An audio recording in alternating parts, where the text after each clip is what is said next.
Hola, bienvenidos al curso en línea Tópicos de la Medicina Familiar. En esta ocasión revisaremos el módulo número 9, el abordaje integral de depresión y ansiedad. Soy el doctor Iván Alejandro Alonso Saldívar, soy médico familiar, egresado de la Universidad Nacional Autónoma de México. Les mostraré el contenido de nuestra ponencia. Veremos qué es la depresión mayor, daremos el diagnóstico de la depresión mayor según el DSM-5 y la CIE-10, epidemiología de la depresión mayor en México y sus efectos, la neurobiología de la depresión mayor, comorbilidad de la depresión con trastornos de ansiedad, recomendaciones de las principales guías de tratamiento para la depresión mayor y la revisión del mecanismo de acción por grupo terapéutico, depresión resistente y conceptos básicos en el tratamiento antidepresivo, el algoritmo terapéutico para la depresión mayor según el STAR-D. También veremos y revisaremos beneficios y recomendaciones de cada antidepresivo, las benzodiazepinas, sus características y utilidad, y el manejo del binomio depresión y ansiedad con la combinación de antidepresivos y diazepinas. Iniciamos con la definición sobre la depresión. Encontramos que la depresión es un trastorno mental frecuente. El nombre correcto, de acuerdo al DSM-5 y la CIE-10, es trastorno depresivo mayor. El DSM-5, bueno, podemos ver que es el Manual de Diagnóstico Estadístico de los Trastornos Mentales en su quinta versión, que esto es por la Asociación Americana de Psiquiatría y fue su edición del 2014. Y el CIE-10 pues es la Clasificación Internacional de las Enfermedades en su 10ª versión, que esto es por la Organización Mundial de la Salud en el año de 1996. ¿Cuáles son las diferencias entre trastorno depresivo mayor y tristeza? Bueno, pues tenemos que la tristeza es una emoción casi nunca intensa, es transitoria y no es incapacitante ni persistente. Y el trastorno depresivo mayor pues es un conjunto de síntomas y signos, entre ellos la tristeza, y por lo general es intensa, dura como mínimo 2 semanas, es incapacitante e interfiere con el desarrollo de la vida diaria y provoca deterioro. Como podemos ver, pues en algunas ocasiones pues los pacientes mencionan que se sienten deprimidos, pero bueno, aquí hay que hacer la diferencia entre, bueno, si está deprimido o nada más es la emoción y el sentimiento de tristeza. El diagnóstico de la depresión según el DSM-5 y la CIE-10. Bueno, pues ¿cómo se hace el diagnóstico de la depresión? Es completamente clínico y se basa, como todo diagnóstico, toda enfermedad en medicina, pues tiene que haber una historia clínica completa, antecedentes familiares, antecedentes personales, la exploración física, los tratamientos actuales y previos y los estudios de laboratorio pertinentes. En algunas literaturas menciona que sí hay un factor predisponente familiar y pues bueno, hay que preguntar e interrogar si alguien dentro de los familiares tiene historia de enfermedades mentales. Los antecedentes personales son importantes porque pues tiene mucho que ver qué enfermedades está cursando el paciente, qué enfermedades tiene en ese momento el paciente o cuáles han tenido. Y bueno, la exploración física completa por aparatos y sistemas pues para evitar un mal diagnóstico o un subdiagnóstico en cuestión de que se nos vaya alguna patología que ya tengan los pacientes. En cuanto a los tratamientos actuales y previos, bueno, pues es importante porque ya veremos más adelante, bueno, que se relacionan en algunas ocasiones con algunos tratamientos y los estudios de laboratorio pertinentes, pero pues bueno, esto nada más es para descartar o corroborar algunas otras comorbilidades, porque pues bueno, como ya se mencionó, pues es completamente clínico el diagnóstico. Podemos usar los criterios diagnósticos del DSM-5 o los criterios diagnósticos del CIE-10 y bueno, pues va de la mano hacer los diagnósticos diferenciales en cuestión de estos trastornos porque pues los podemos confundir en algún momento.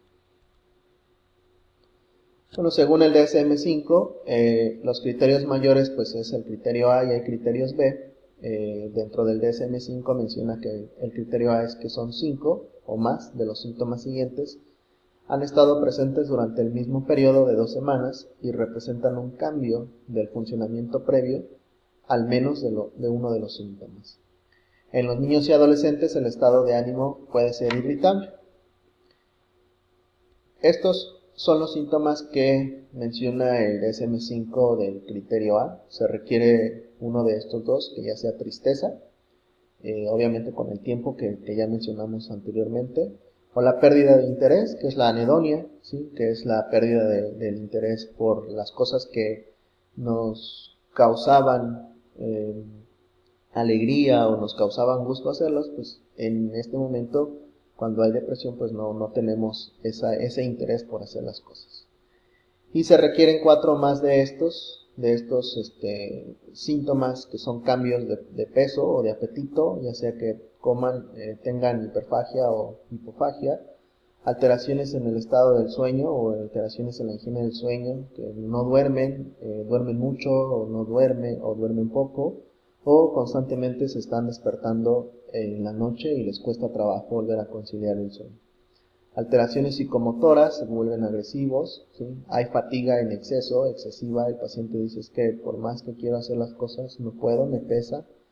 Hay culpa o minusvalía, hay indecisiones y alteraciones de la concentración, por más que el paciente quiera concentrarse en algunas situaciones de la vida cotidiana, pues no puede por estar pensando en otras cosas o en lo que le está generando el estado de depresión. Y en algunos de los pacientes puede haber ideas de muerte o suicidio o intento suicidio, ¿sí? Este último signo o síntoma, pues en la mayoría de los pacientes con depresión solo se queda en el intento o en las ideas de muerte porque, bueno, pues el mismo estado de ánimo no permite o no los deja que puedan llegar a culminar el suicidio. Es uno de los factores de riesgo de los antidepresivos, que lo veremos más adelante, que es lo que tenemos que vigilar una vez que iniciamos el tratamiento farmacológico. Bueno, y continuando con los criterios diagnósticos del DSM-5, pues bueno, si vemos los criterios B, los síntomas pueden causar malestar clínicamente significativo o deterioro en lo social, en lo laboral y otras áreas importantes del funcionamiento. El episodio no se puede atribuir a efectos fisiológicos de una sustancia o de otra afección médica, por eso es importante realizar la historia clínica completa y la exploración física, porque pues bueno, sabemos que algunas sustancias nos pueden estar produciendo este tipo de efectos o algunos medicamentos podemos generar una pasividad en cuestión de las actividades cotidianas y bueno, no confundirlos con una fatiga. Y el criterio D es el episodio de depresión mayor no se explica mejor por un trastorno esquizoafectivo, esquizofrenia, trastorno esquizofreniforme, trastorno delirante u otros trastornos específicos o no especificado del espectro de la esquizofrenia y otros trastornos psicóticos. Y nunca ha habido un episodio maníaco o hipomaníaco, el criterio A. Es importante, bueno, pues que estos síntomas, sobre todo en el criterio A, que el paciente refiera que tiene más de 2 semanas presentando estos signos y síntomas.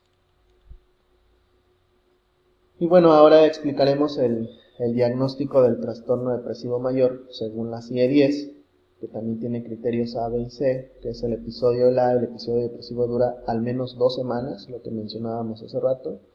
El episodio no es atribuible al abuso de sustancias psicoactivas ni del trastorno mental orgánico, ¿sí? Es decir, dentro de la historia clínica no encontramos ninguna alteración o ninguna práctica de consumo de sustancias. Y bueno, el síndrome somático, algunos de los síntomas depresivos pueden ser muy notorios y adquirir un significado clínico especial. Por lo general, el síndrome somático se considera cuando existe al menos 4 de las siguientes características. Es decir, nuestro paciente debe cumplir con 4 criterios más el criterio A para tener este diagnóstico ya establecido, que es la pérdida notable del interés, la anedonia o la capacidad de disfrutar de las actividades que eran placenteras, lo que hablábamos hace rato. ausencia de las reacciones emocionales, acontecimientos que provocan casi siempre una respuesta, despertarse por la mañana 2 o más horas antes de la hora habitual. Pues, doctor, a las 4 o 5 de la mañana yo ya estoy despierto, cuando me despertaba a las 7 o 8 de la mañana, perdón. Hay un empeoramiento matutino del humor depresivo, lentificación motora, pérdida marcada del apetito, pérdida de peso al menos del 5% en el último mes del peso anterior, y una notable disminución de la libido. Esto, bueno, pues puede ser en mujeres y en hombres. Entonces, cumplimos el criterio A y 4 de los criterios C, siempre ya habiendo interrogado en la historia clínica de que no hay ningún consumo de sustancias, y podemos hacer el diagnóstico de trastorno depresivo mayor. Hablábamos del diagnóstico diferencial en la guía de práctica clínica sobre el manejo de depresión en el adulto del año 2013. Enfermedades médicas, lo que nos pueden producir algo de depresión, pues, las enfermedades metabólicas como afección tiroidea, ya sea el hiper o el hipotiroidismo, es muy común que nos presenten este tipo de síntomas. La diabetes, anemia grave, enfermedad de Cushing, enfermedad de Addison o porfiria, nos pueden producir síntomas sugestivos del trastorno depresivo. Cuando hay enfermedades infecciosas como tuberculosis, enfermedades por virus del Epstein-Barr, por el virus de la inmunodeficiencia adquirida o sífilis terciaria, también se nos puede confundir el diagnóstico con trastorno depresivo mayor. Enfermedades neurológicas como el Alzheimer, esclerosis múltiple, Parkinson, epilepsia e ictus. En neoplasias como los carcinomatosis, cáncer pancreáticos o dolor crónico nos pueden ocasionar síntomas parecidos a la depresión. Cuando son trastornos mentales, bueno, pues dentro del DSM-5 hay también subdivisiones que hay que diferenciar entre si es un trastorno de angustia, ansiedad, un trastorno obsesivo compulsivo, un bipolar. Cuando es distimia, bueno, pues sabemos que la distimia es síntomas sugestivos de depresión, pero ya por más de 2 años, sin remisión al tratamiento farmacológico, ahí se considera distimia. Los trastornos adaptativos también hay que valorarlos, síntomas negativos de la esquizofrenia o consumo de tóxicos, es lo que debemos de diferenciar en cuanto al diagnóstico para evitar un subdiagnóstico. Dentro de las enfermedades médicas, bueno, pues ya les había mencionado, aquí en esta bibliografía, mencionan que la anemia, lo que ya habíamos mencionado, síndrome de Addison, diabetes, déficit de la vitamina B12, lupus eritematoso, algunos fármacos que nos pueden diferenciar entre depresión mayor, que es los glucocorticoides sistémicos, los anticonvulsivos, neurolépticos, estimulantes, anticonceptivos orales, por más de 3 años estarlos tomando también. Bueno, algunas sustancias tóxicas como alcohol, cocaína, opioides, anfetaminas, cannabis también nos pueden producir síntomas sugestivos de depresión. Ahora tocará el punto de hablar sobre la epidemiología de la depresión mayor en México y sus efectos. Se calcula que la depresión afecta a más de 350 millones de personas en el mundo. Esto está en la página de la Organización Mundial de la Salud en octubre del 2015, que había de 350 millones. Yo recuerdo que hace algunos años, hace 10 años, para ser exactos, mencionaban los psicólogos y algunos psiquiatras en las conferencias a las que asistía que para el 2015 nos iba a rebasar esta patología, hablando de depresión mayor, nos iba a rebasar en cuestión de las enfermedades crónico-degenerativas no transmisibles, y que desafortunadamente no le hemos puesto el empeño y no les hemos hecho el caso a este tipo de enfermedades. Va muy de la mano también la depresión mayor con las enfermedades crónico-degenerativas por la fisiopatología que se genera en este sentido. Y bueno, pues si tenemos la inversión de la pirámide de las enfermedades crónicas a las transmisibles, si tenemos esa inversión epidemiológica, pues, y si tenemos pacientes con enfermedades crónicas, pues va muy de la mano el diagnóstico con la depresión. Entonces, por eso yo considero que probablemente también haya un subdiagnóstico o un mal registro de estas patologías y se presenten más de 350 millones.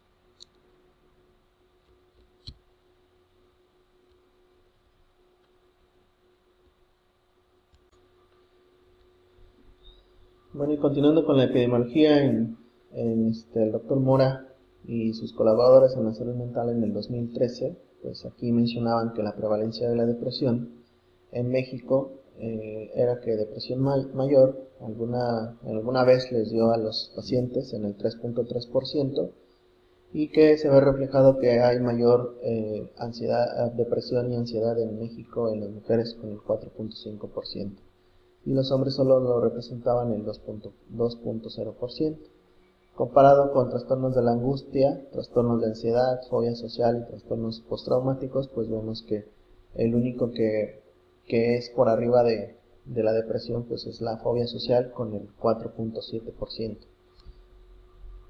Esto nos habla de que pues todavía en el 2013 pues la depresión todavía no estaba diagnosticada o se presentaba con menor frecuencia. Y hablando de la prevalencia de episodios depresivos en el último año según edad y sexo en México del 2002, bueno, pues tenemos que podemos ver en la primera gráfica que en las mujeres mayores de 60 años pues había una amplia prevalencia en contra de los hombres, pero pues bueno, podemos observar que mientras a mayor edad, tanto hombres como mujeres pues presentan una prevalencia mayor en los episodios depresivos. En contra, valorando la prevalencia de episodios depresivos en el último año, según el nivel de escolaridad, pues aquí también podemos observar que todos los pacientes que no tienen ninguna educación o que son analfabetas, pues igual tienen mayor prevalencia de tener depresión. Y bueno, pues también el sexo femenino es más vulnerable en estos rubros. Y esto pues es de la Revista de Salud Pública en México, publicada en el 2005, perdón. En cuanto a la carga mundial de los trastornos mentales, neurológicos y abusos de sustancia, podemos ver que el trastorno depresivo unipolar pues está en 6.5 millones de habitantes a nivel mundial, ¿sí? Seguido del trastorno por el consumo de alcohol, esquizofrenia, Alzheimer, consumo de drogas, epilepsia, migraña, trastorno del pánico y trastorno obsesivo compulsivo.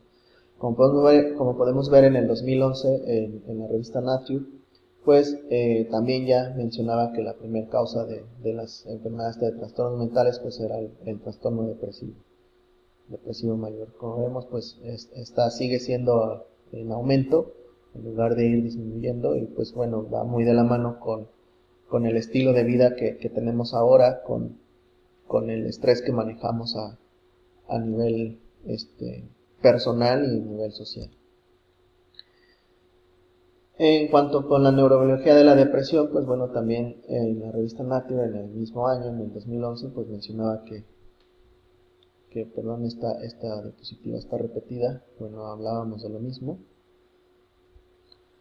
En cuestión de la relación de los neurotransmisores y los síntomas clínicos de la depresión, bueno, pues sabemos que dentro de la fisiopatología de la depresión va muy de la mano los neurotransmisores llamados serotonina, norepinefrina y dopamina, y bueno, pues esto es una gráfica obtenida de la revista de psiquiatría en el 2001, que es muy representativa, es decir, si me hacía falta nada más serotonina, pues tenía yo cierto grado de impulso. Si era solamente norepinefrina, tenía energía e interés. Y bueno, la dopamina hay un empuje de la capacidad de gozo, ¿sí? Si se combina la norepinefrina con la dopamina, pues tenemos motivación. Si se combina la dopamina con la serotonina y un apetito sexual, sexo y agresión. Si se combina la serotonina con la norepinefrina, tenemos ansiedad e irritabilidad. Y si se combinan las tres, que sería la norepinefrina, serotonina y dopamina, pues el estado de ánimo, emoción, función y cognición. Es decir, pues podemos ver en esta slide que la fisiopatología de la depresión pues no nada más son las crisis traumáticas que podemos llevar en nuestra vida personal o laboral, sino que también pues va muy de la mano con la falta de los neurotransmisores en conjunto con los tres neurotransmisores principales. En cuanto a la comorbilidad de la depresión y el trastorno de ansiedad, pues en la revista de Atención Primaria, en el 2009, menciona que hay una prevalencia del trastorno de ansiedad generalizada, el trastorno de ansiedad de pánico. Vemos que hay mayor prevalencia del trastorno de ansiedad con un 55.2%, ¿sí? El trastorno de pánico entre el 33.8%, ¿sí? La distimia, que ya hablábamos, del 15.7%, y el trastorno de somatización va de la mano en un 6.6% de esto, en conjunto con la depresión. Entonces, como vemos, es más común que la depresión se combine con el trastorno de ansiedad generalizada, y pues esto es porque pues también la fisiopatología de la depresión y del trastorno de ansiedad generalizado son muy parecidos, es por la deficiencia o el aumento de los neurotransmisores. Si nos regresamos a la diapositiva anterior, vemos que en conjunto la norepinefrina y la serotonina son los encargados de la ansiedad y la irritabilidad, y si hay alteraciones en esto, pues podemos tener o descartamos, ¿no?, que el trastorno de ansiedad pues va muy de la mano con el trastorno depresivo. En pacientes ambulatorios con depresión mayor, la comorbilidad es con el trastorno de ansiedad con el 42%, va muy de la mano. El trastorno a veces se comportan con depresión y los pacientes a veces con ansiedad. En un 20% la ansiedad generalizada, en un 15% la fobia social y en un 12% el trastorno de pánico. Esto está obtenido de la revista de psiquiatría en el 2000 y en el 1990, y en 255 pacientes ambulatorios deprimidos la comorbilidad fue igual, con trastorno de ansiedad el 51%, y los demás pues ya iban en disminución del porcentaje. Entonces este slide nos ayuda a entender en conjunto con el slide anterior, de que el trastorno de ansiedad va muy de la mano con el trastorno de depresión. Y bueno, pues desde 1990 ya se había estudiado que el 50% de los pacientes con depresión pues pueden llegar a cursar el trastorno de ansiedad. Ahora hablaremos de las recomendaciones de las principales guías del tratamiento para la depresión, según la Guía de Práctica para el Tratamiento de Pacientes con Trastorno Depresivo Mayor, con sus siglas de la APA, que es la Asociación Americana de Psiquiatría. En noviembre del 2010 pues menciona 5 puntos, que es un manejo psiquiátrico. Hay una fase aguda hasta 6 o 12 semanas, una fase de continuación de 4 a 9 meses, y fase de mantenimiento hasta 1 año, y la fase de discontinuación. Es decir, que nuestro paciente, pues bueno, si lo vemos aquí, es más de 1 año el tratamiento con tratamiento farmacológico de la depresión mayor. Y bueno, esto se los comento porque he tenido algunos pacientes que algunos médicos llegan a tratar el trastorno depresivo mayor y les dan tratamiento por 1 mes o por 2 meses los medicamentos.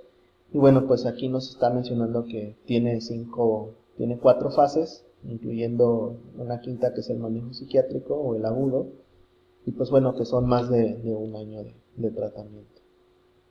Y esto hay que recalcárselo al paciente porque pues como la cultura que tenemos en nuestro país, en México, pues en algunos pacientes dicen: es que no me gusta tomar tanto tiempo medicamento. Bueno, pero hay que hacerle ver que tiene estas fases para evitar que llegue otra vez a otra crisis de depresión.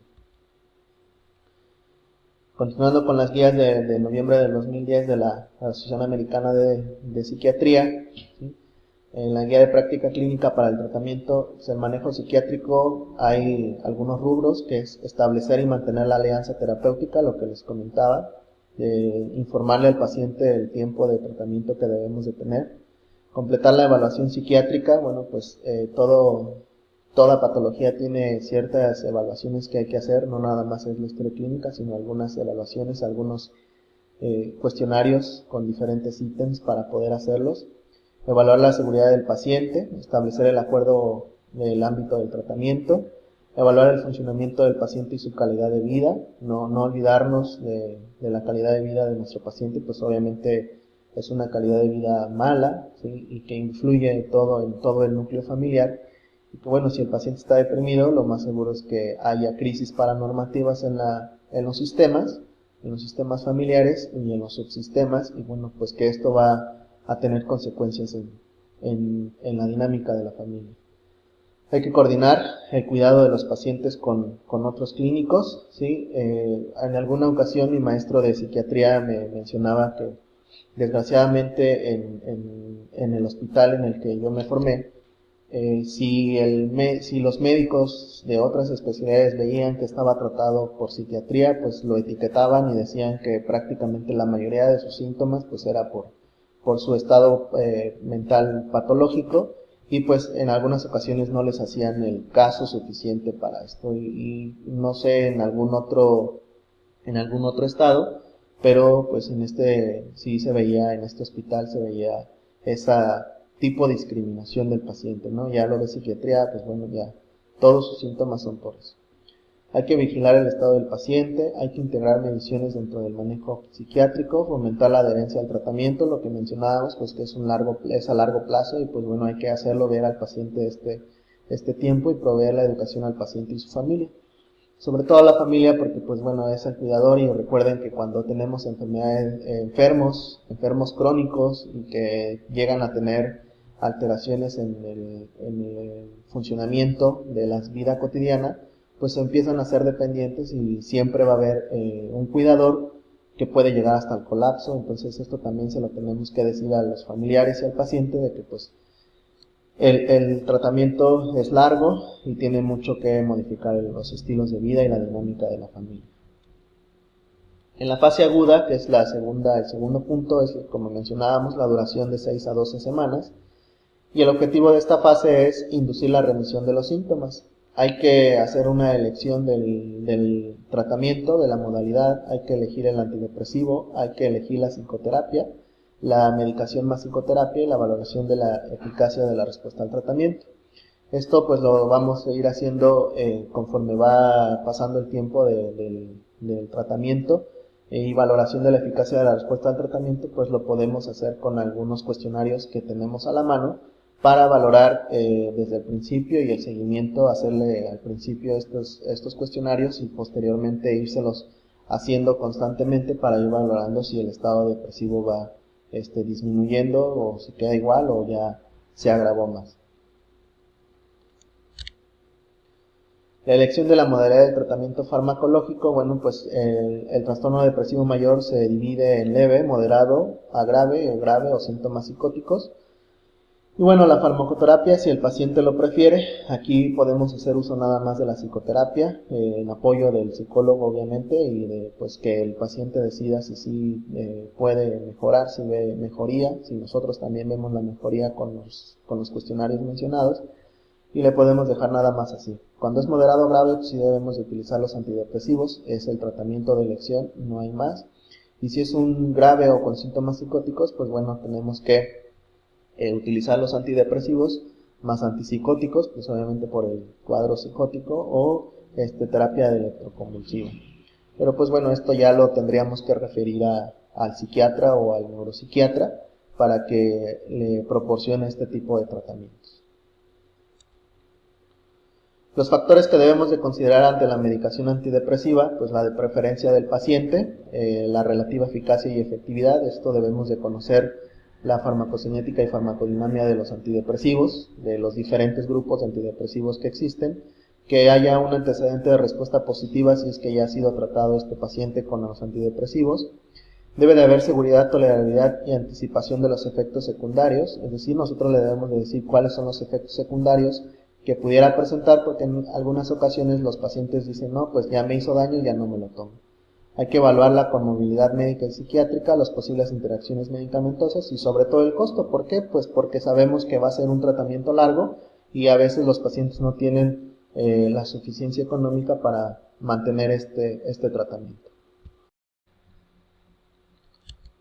Bueno, y continuando con la elección de la combinación de farmacoterapia y psicoterapia, habíamos mencionado que la depresión moderada o grave con aspectos psicosociales relevantes, los problemas interpersonales, trastornos de la personalidad, antecedentes de respuesta parcial al tratamiento único y el escaso cumplimiento de los tratamientos. ¿Cómo podemos hacer la elección? Bueno, pues están dentro de la Asociación Americana de Psiquiatría, menciona que los inhibidores selectivos de la recaptura de serotonina son el citalopram, escitalopram, fluoxetina, paloxetina y sertralina. Los inhibidores selectivos de la recaptura de serotonina y noradrenalina, la duloxetina, venlafaxina, desvenlafaxina y otros, la mirtazapina y la anfebutamol. Y hay otra clasificación que prácticamente pues son los mismos. La elección del antidepresivo en segunda línea, según la Asociación Americana de Psiquiatría, es cambiar a otra familia de antidepresivos diferentes a los que no se produjo, y la otra asociación menciona que la segunda línea son los antidepresivos tricíclicos como la amitriptilina, en algunos otros como la clomipramina, imipramina y la quetiapina. Como tercera línea podemos utilizar la combinación de antidepresivos con mecanismos diferentes, ya sea los inhibidores selectivos de la serotonina con los antidepresivos tricíclicos, o se le puede adicionar litio, hormonas tiroideas, psicoestimulantes como el metilfenidato o el monafilino, o los antipsicóticos atípicos, los inhibidores de la MAO o la fenelcina.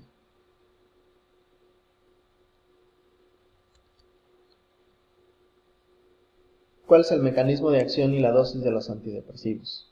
Bueno, pues los inhibidores selectivos de la recaptura de serotonina, que ya los mencionamos, como su nombre lo dice, su mecanismo de acción pues es inhibir la recaptura de la serotonina a nivel cerebral. El citalopram, la dosis al día en miligramos es de 20 a 60 y tenemos que iniciar con 20 miligramos. El escitalopram es igual de 10 a 20 miligramos la dosis y tenemos que iniciar con 10 miligramos. La fluoxetina es de 20 a 80 miligramos y podemos utilizar la dosis de inicio son 20 miligramos diarios. Y bueno, pues así sucesivamente con los inhibidores selectivos de la recaptura de serotonina y noradrenalina, la venlafaxina es la que más se ha utilizado. Se inicia su dosis al día es de 75 a 375 y se inicia con una dosis de 37.5. Aquí mencionamos otros tipos de medicamentos, por ejemplo la amitriptilina, que es un inhibidor de la recaptura de serotonina e inhibidor de la recaptura de noradrenalina. Se utiliza de 150 a 300 miligramos y iniciamos con una dosis de entre 25 y 50 miligramos. Nada más que recuerden, uno de los efectos secundarios pues es la retención aguda de orina, entonces no se debe dar en pacientes con hipertrofia de la próstata. La quetiapina, que es uno de los más nuevos, como antipsicótico, se utiliza de 150 a 300 miligramos y la dosis de inicio pues son 150 miligramos. ¿Cómo vamos a introducir la terapia con antidepresivos a nuestros pacientes según la guía de la Asociación Americana? Es aumentar hasta alcanzar la dosis terapéutica y considerar los efectos secundarios, la edad, enfermedades comórbidas médicas y psiquiátricas, en presencia de un trastorno de ansiedad, y realizar el seguimiento y determinar la frecuencia y la modalidad del seguimiento. Esto es lo que tenemos que hacer en todos los pacientes que iniciamos una terapia antidepresiva, por lo tanto pues hay que estar citando a nuestros pacientes por lo menos cada 3 semanas o cada 4 semanas para ir valorando todos estos puntos.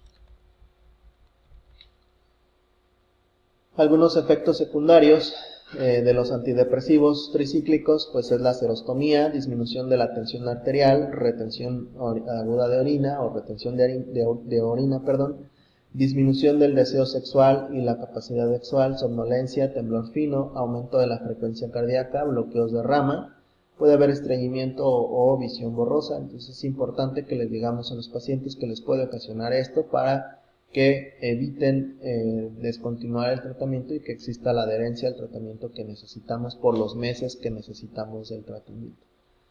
Los inhibidores selectivos de la recaptura de serotonina, los IRS o SIRS, como se dice aquí en algunos hospitales, pues nada más es serostomía, cefalea, ansiedad, disminución del deseo, la somnolencia o insomnio y la náusea. Es importante que se le comente al paciente que el efecto secundario más común es la somnolencia o el insomnio. Y bueno, si llegara a presentar esto, pues decirle al paciente que la dosis se la debe de tomar en la noche y no en la mañana. Cuando el paciente tiene el tratamiento antidepresivo con los inhibidores selectivos de la recaptura de serotonina y noradrenalina, o los dual, que también se les llama los dual, es serostomía, cefalea, vómito, disminución de la libido, del deseo sexual, de la capacidad sexual y de la náusea.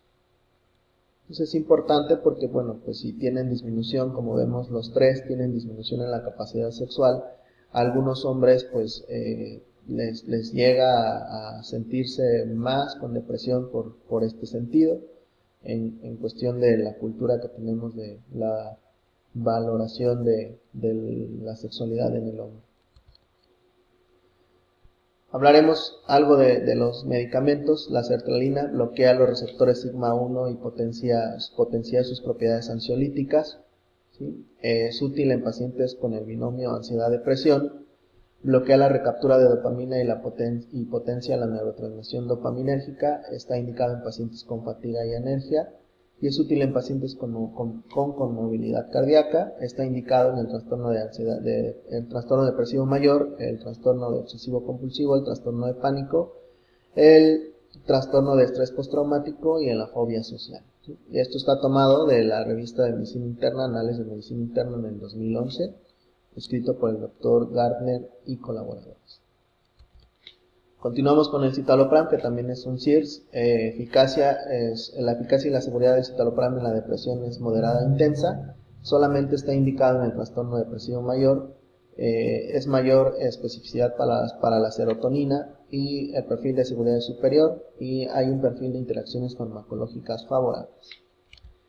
Hablando de el escitalopram, es un SIRS altamente específico, está indicado en trastorno depresivo mayor y trastorno de ansiedad generalizada. Es efectivo y bien tolerado en los pacientes con trastornos depresivos mayores. La mejoría de los síntomas es rápida durante la primera semana del tratamiento, bajo el perfil de interacciones farmacológicas. Aquí es importante también, los dos anteriores medicamentos no tienen esta mejoría rápida de los síntomas, y se le tiene que comentar al paciente que él empezará a notar mejoría dentro de la segunda semana de tratamiento, ¿sí? En cuestión, hablando de los medicamentos, los dos medicamentos previos que mencionamos, y que bueno, pues que no se desespere, porque en algunas ocasiones, como no ven alguna mejoría en cuestión de los síntomas, pues a veces por eso abandonan el tratamiento. Si ese es su caso, pues le pueden iniciar con el citalopram. La fluoxetina está indicado en el trastorno depresivo mayor, en el trastorno obsesivo compulsivo y en el trastorno depresivo, en el trastorno de pánico.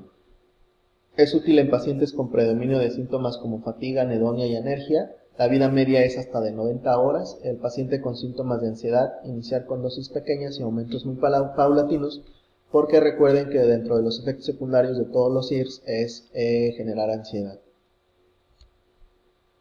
Hablando de la paroxetina, también está indicado en el trastorno depresivo mayor, en el trastorno obsesivo compulsivo, en el trastorno de pánico, trastorno de ansiedad generalizada, trastorno de estrés postraumático y fobia social, y está recomendado en pacientes con ansiedad por sus propiedades ansiolíticas, efecto sedante útil en pacientes con insomnio. Si esto sucede, pues también le debemos de decir al paciente que la dosis tendrá que ser en la noche, y útil en pacientes en los que no es deseable utilizar otros fármacos sedantes, como las benzodiazepinas. Ahorita vamos a hablar de eso. En cuestión de los SIRS duals, también llamados antidepresivos dual, como ya les había mencionado, en dosis alta funciona como un inhibidor de la recaptura de noradrenalina, y en dosis baja funciona como un inhibidor de la recaptura de serotonina. Entonces aquí hay que valorar, en cuestión de la slide donde venía la unión de los neurotransmisores, pues dependiendo de los síntomas que tenga nuestro paciente, podemos pensar en darle una dosis de 75 o una dosis de 375 miligramos.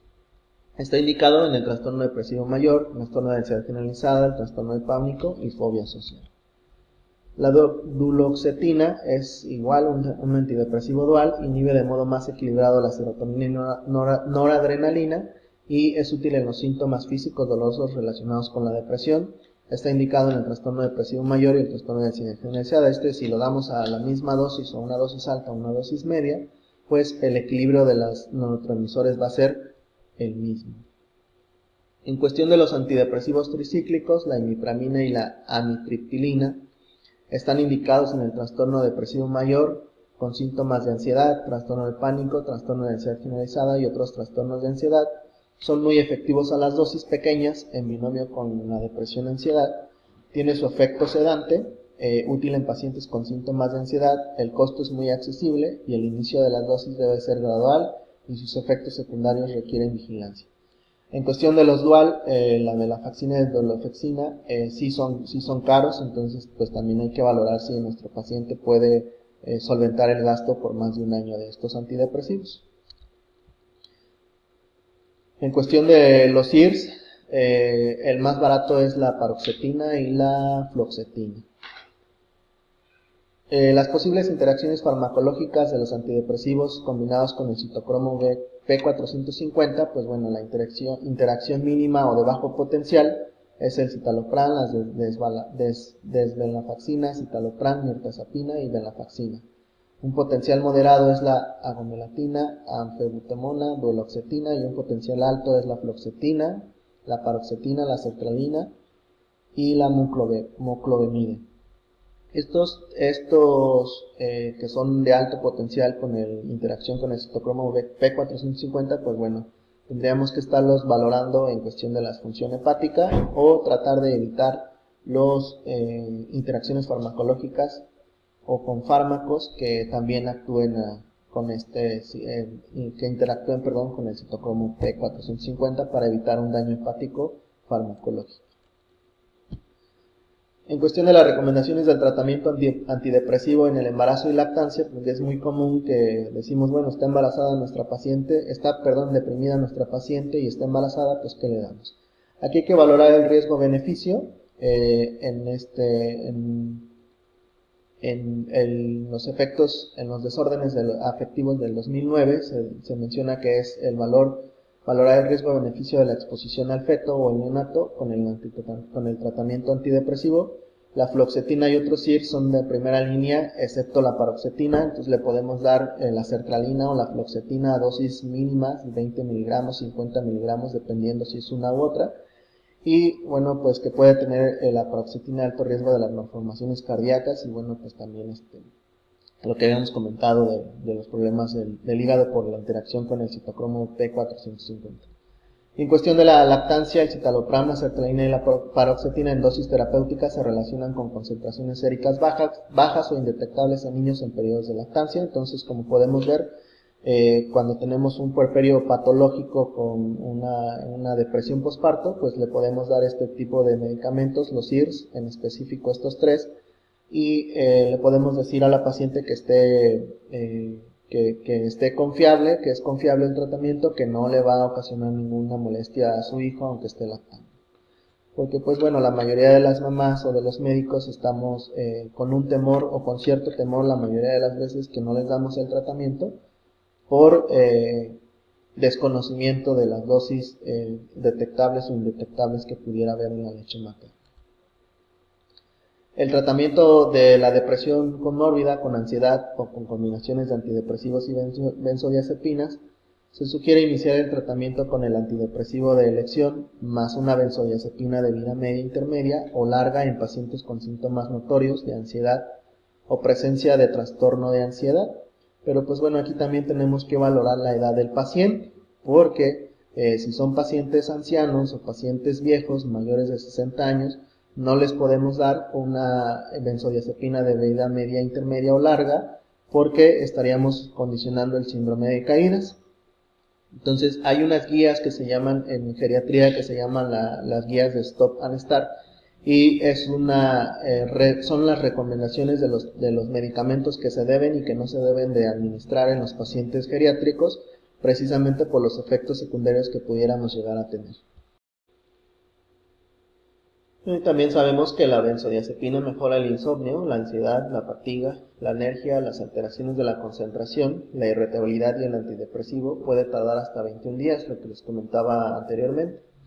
Las benzodiazepinas en conjunto con el antidepresivo hacen más tolerables el inicio de este tratamiento. El alprazolam, una de las benzodiazepinas de vida media corta, se absorbe muy bien por vía oral y se metaboliza en el hígado por oxidación. Es una benzodiazepina de vida media intermedia que dura de 12 a 15 horas. Su inicio de acción es de media hora a 1 hora y la dosis inicial puede ser de 0.75 a 1.5. Controla eficazmente la crisis de angustia y su presentación es en tabletas, hay en algunas presentaciones de gotas. Está indicado en el trastorno de pánico, en el trastorno depresivo mayor con síntomas de ansiedad y los trastornos de ansiedad. En las guías que les mencionaba hace rato, las guías geriátricas de Stop and Start, es la única benzodiazepina que está avalada por la Asociación Americana de Geriatría ya por su vida intermedia. Entonces, mantiene a los pacientes con menos somnolencia, sobre todo la diurna, y evita el síndrome de caídas del adulto mayor. Lorazepam está indicado en el trastorno de pánico, los trastornos de ansiedad, trastornos depresivos, depresivo mayor con síntomas de ansiedad o en el estatus epiléptico. Se absorbe rápida y completamente después de su administración IM o vía oral. Se metaboliza en el hígado, se conjuga y se obtiene un glucurónido de lorazepam, un metabolito inactivo.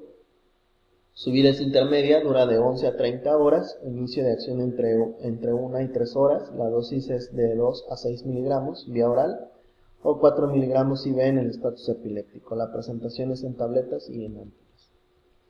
El clonazepam es una benzodiazepina de vida media larga, está contraindicado en los pacientes mayores de 60 años, se absorbe en el tracto gastrointestinal, la eliminación del fármaco es lenta ya que los metabolitos activos pueden permanecer en la sangre varios días, se metaboliza en el hígado y se excreta por la vía renal. Ya les había mencionado, es de vida media larga, más de 24 horas, y en el adulto mayor puede llegar a durar hasta 72 horas. El inicio de acción es muy rápido, es de media hora a 1 hora, parecido al lorazepam, y la dosis es aquí de 0.5 hasta 2 miligramos por día. La presentación es en gotas y en tabletas. Está indicado en el trastorno de pánico, en el trastorno de fobia social, trastornos de ansiedad, trastorno depresivo mayor con síntomas de ansiedad y anticonvulsivos. Aquí en México también utilizamos el diazepam, que también es una benzodiazepina de vida media larga. Aquí puede durar hasta 96 horas, 96 horas de vida media. Su acción es rápida, es de 1 a 3 horas, y la presentación también es en tabletas o en gotas. Pero pues esto yo se lo recomiendo nada más en los adultos jóvenes. Eviten el diazepam. Sé que en algunas instituciones lo único que tenemos es el clonazepam y el diazepam, pero bueno, pues eviten dárselo a los pacientes geriátricos, recomendarles que sea uno de vida media corta o vida media intermedia. El tratamiento de la depresión, bueno, pues es el alprazolam, como ya lo hemos mencionado, es de acción rápida, su vida media, la oxidación, el metabolismo es oxidación, y bueno, la dosis ahí. Mantener el tratamiento con benzodiazepinas no más de 4 a 6 semanas y discontinuar de forma gradual. Esto pues viene en las recomendaciones geriátricas. En algunos pacientes a veces sí está el mito sobre la dependencia que pueden crear al llegar las benzodiazepinas, pero bueno, si les decimos a los pacientes, si nos aprendemos esta tabla y les decimos a los pacientes que no hay riesgo dependiendo de los meses que se utiliza el tratamiento, pues bueno, probablemente tengan una mayor adherencia a este tratamiento. Está tomado esta tabla del Dr. López en el 2010. Y bueno, él menciona que en la duración menos de 4 meses de tratamiento con benzodiazepinas, el riesgo de dependencia es ninguno, ¿sí? De 5 a 12 meses puede ser del 5 al 10% de dependencia, de 2 a 4 años puede ser del 25 al 45% y de 6 a 8 años más del 25%. Entonces, como podemos ver, si le damos los primeros 4 meses de tratamiento con benzodiazepinas en lo que llegamos a la fase 3 con los antidepresivos, pues le podemos asegurar al paciente que el riesgo de dependencia va a ser menor y le vamos a ayudar a dormir. En algunos pacientes que tienen insomnio, el hecho de no dormir, bueno, pues también altera los neurotransmisores cerebrales y pues es más difícil poder controlar el trastorno depresivo. De acuerdo a la Asociación Americana de Psiquiatría, la guía de tratamiento de pacientes es la fase de continuación, que es la duración de 4 a 9 meses y el objetivo es prevenir las recaídas de los episodios depresivos. La fase de mantenimiento dura hasta 1 año y el objetivo es prevenir la recurrencia de los episodios depresivos. La duración total del tratamiento farmacológico en su primer año y el episodio depresivo debe ser de 6 meses a 1 año. Y la fase de descontinuación, las 2 primeras semanas disminuir el 50% la dosis y luego suspender. Y la vigilancia estrecha los 2 primeros meses para vigilar que no tenga una recaída. ¿Cómo vamos a evaluar la respuesta clínica antidepresiva que hablábamos hace algún momento? En la revista de Psicología Clínica en 1998 y en la revista de Neurología y Neurocirugía Psiquiátrica en 1960 nos hacían estas recomendaciones. Se puede utilizar escalas para evaluar la gravedad de los síntomas, la evolución clínica del paciente, la respuesta clínica al tratamiento antidepresivo, y las escalas más recomendables para estos fines son 2, la escala de depresión de Hamilton y el inventario de depresivo de Beck. La escala de Hamilton es un instrumento que debe aplicarse el clínico, no establece el diagnóstico. Aquí sí hay que recalcarlo, algunos colegas me preguntaban, pues, ¿qué escala utilizas tú para diagnóstico de depresión? Entonces, aquí nos menciona claramente en la revista de Psiquiatría, Neuropsiquiatría, que no es criterio o establece el diagnóstico. Los diagnósticos los vamos a hacer con los criterios del DSM-5 o la CIE-10. Solo mide la gravedad de los síntomas depresivos, también se utiliza con frecuencia para medir la respuesta y la remisión del tratamiento. La versión de 17 reactivos tiene una calificación de 0 a 52 y tiene una versión en idioma español con estudios de validez y de confiabilidad. El inventario de depresión de Beck, pues la ventaja es que es un instrumento autoaplicable, nada más, bueno, pues hay que tratar de ver que el paciente que tenemos en tratamiento pues sepa leer y escribir y que entienda las frases que vienen en el inventario. Consta de 21 reactivos con 4 opciones, se califica de 0 a 4, la puntuación va de una escala de 0 a 63, sirve para evaluar los síntomas depresivos y evolución del paciente y la versión en español también tiene validez y confiabilidad. Los resultados pues nos los van a arrojar si utilizamos la escala de depresión de Hamilton, la versión de 17 reactivos, si tiene de 0 a 7 puntos de corte sin depresión, de 8 a 13 depresión ligera, de 14 a 18 depresión moderada y de 19 a 22 depresión grave y mayor de 23 depresión. El inventario de Beck son 21 reactivos, aquí 0 a 9 puntos nos sugiere que el paciente ya no tiene depresión.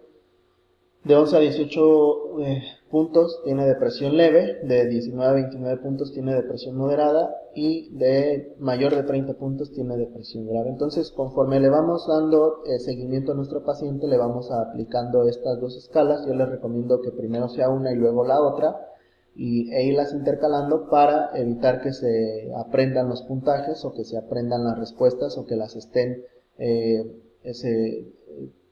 mismo paciente haga trampa para salir con menos puntaje. Entonces, para que la curva del olvido de los pacientes se les haga presente en cuestión de estos dos, esta escala y este inventario, y pues bueno, que sea más fidedignas el seguimiento y la evolución de nuestro paciente. Depresión resistente y conceptos básicos en el tratamiento de depresión. La respuesta al tratamiento es que debe de haber, cuando decimos que hay una respuesta al tratamiento, debe de haber una disminución de al menos del 50% en la escala de depresión de Hamilton comparada con la de emisión basal, que es la de la primera consulta. Decimos que hay remisión cuando el estado virtual asintomático la escala de Hamilton presenta menos de 6 puntos, por lo menos 2 semanas consecutivas. Y cuando hay depresión resistente al tratamiento es sin respuesta al tratamiento después de al menos 2 tratamientos con fármacos diferentes de familias o clases, cada uno en dosis y tiempo adecuado. Respuesta al tratamiento, esto ya lo comentamos. El algoritmo de la depresión del tratamiento de la depresión mayor según el estudio START-D. Hay grados de tratamiento. La etapa 1 es citalopram u otros SIRS, no están contraindicados. Si no hay respuesta, cambiar a la etapa 2, retirar el SIR y iniciar otros SIRS. Si no hay respuesta, en la etapa 3 cambiar e interrumpir el tratamiento, iniciar con antidepresivos tricíclicos, y si no hay respuesta se cambia a interrumpir un tratamiento actual y se da un dual. Si no hay respuesta, pues se manda al neuropsiquiatra o neurofisiólogo para una terapia electroconvulsiva. Si en la etapa 2, bueno, pues se pueden agregar, en la etapa 1 si no hay respuesta se puede agregar un SIRS, y si no hay respuesta se puede en la tercera etapa agregar una hormona tiroidea.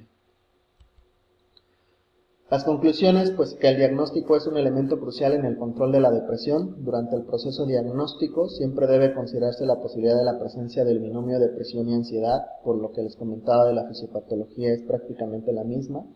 Está disponible un amplio arsenal de antidepresivos para tratar la depresión y no debe olvidarse el binomio depresión-ansiedad en el momento de elegir el antidepresivo correcto y en caso necesario combinarlo con benzodiazepinas. Del médico depende la elección correcta del tratamiento para cada paciente. El tratamiento, además de controlar la depresión y la ansiedad, debe ayudar al paciente a superar su discapacidad, y el médico es responsable de desarrollar su capacidad en el arte del diagnóstico y tratamiento de la depresión y la ansiedad. Hay algunos artículos que ya también son un poco antiguos sobre la relación que hay entre las enfermedades crónico-degenerativas y la depresión, y esto va muy de la mano con la disminución del triptófano en el hígado. Entonces, esa teoría menciona que cuando hay un efecto o hay sustancias proinflamatorias, disminuyen la producción de triptófano, que es un precursor de los neurotransmisores. Esta es una teoría, si no mal recuerdo es por el doctor Alexopoulos, es muy bonita. Si tienen tiempo o quieren ahondar más en este tema, se los recomendaría. La verdad es que mencionábamos en cuanto a la prevalencia de las comorbilidades, si hay que diagnosticarlo entre si tiene diabetes o enfermedades crónicas. Bueno, pues a veces en algunas ocasiones el control metabólico de nuestros pacientes no mejora precisamente porque van de la mano con la depresión, y normalmente nos olvidamos de esta patología en cuestión de esto. Entonces, sí es importante que hagamos una valoración integral, que hagamos un tratamiento integral. Tenemos muchos pacientes con enfermedades crónicas, tenemos muchos pacientes con depresión que son subdiagnosticados o que no son diagnosticados. Tenemos mucho que hacer en nuestras unidades médicas.